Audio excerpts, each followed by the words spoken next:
இந்த உலகத்துல வாழணும்னு உண்மையாகவே ஒருத்தன் நினைச்சுட்டான்னா, அவனுக்கு ஆகாயம் கூட ஒரு வாசல் மாதிரி தான்.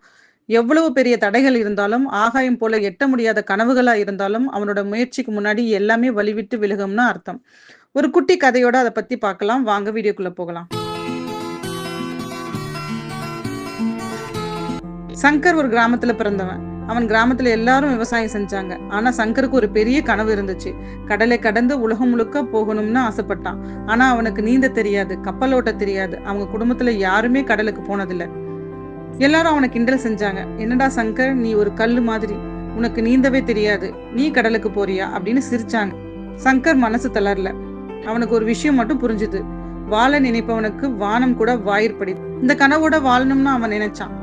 முதல்ல அவன் நீச்சல் கத்துக்க ஆரம்பிச்சான். குளத்துல ஆத்துல விழுந்து விழுந்து எழுந்தான். பல தடவை தண்ணியை குடிச்சு செத்தான். ஆனா விடல. ஒரு நாள் நீச்சல் கத்துக்கிட்டான். அடுத்து கப்பலை பத்தி தெரிஞ்சுக்கணும்னு கிராமத்துல எங்க இருக்கு, அலைகள், காற்றின் திசை, நட்சத்திரங்கள் பார்த்து பயணம் செய்யறதுன்னு எதையும் பத்தி அவனுக்கு தெரியாது. தினமும் கடற்கரைக்கு போய் மீனவர்கள் கிட்ட பேச ஆரம்பிச்சான். கப்பலை பத்தி கேள்விப்பட்டான். பழைய படங்களை, புத்தகங்களை எங்க கிடைச்சாலும் தேடி தூரத்துல வரும் கப்பல்களை கண்கொத்தி பார்த்து அதோட அசைவுகளை கவனிச்சான். கடைசியா ஒரு பெரிய கப்பல்ல வேலை பார்க்க ஆரம்பிச்சான்.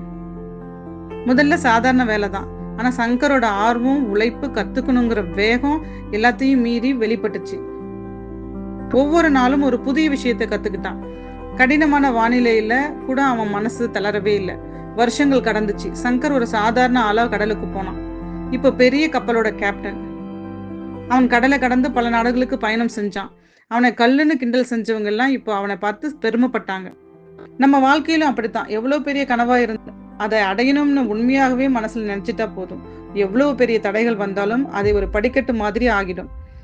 வானம் கூட நமக்கு வழிகாட்டுங்க. இந்த வீடியோ உங்களுக்கு பிடிச்சிருந்தா லைக் பண்ணுங்க, ஷேர் பண்ணுங்க, சப்ஸ்கிரைப் பண்ணுங்க. அடுத்த வீடியோல சந்திக்கலாம். நன்றி, வணக்கம்.